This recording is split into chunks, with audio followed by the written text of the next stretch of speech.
Nimeona ni vyema na waandishi wa habari kama wadau wakuu wetu wa Mamlaka ya Mapato Zanzibar, kwa sababu mmekuwa mkishirikiana na sisi katika kipindi kirefu kuitangaza Mamlaka ya Mapato Zanzibar ZRA na katika kuhamasisha walipa kodi wetu kucomply na swala zima la kulipa kodi.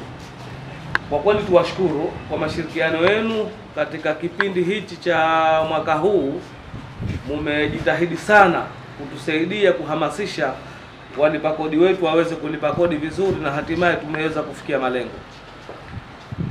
Tumesema si vyema kama tumekuwa tukishirikiana na nyinyi katika kipindi chote hichi, halafu tugawe iftari hii ya Ramadhani kwa wananchi wetu huko vijijini, lakini na nyinyi tukawaacha mmekuwa mkija mkichukua habari tu kwamba tumekwenda kugawa iftari, tukasema hapana.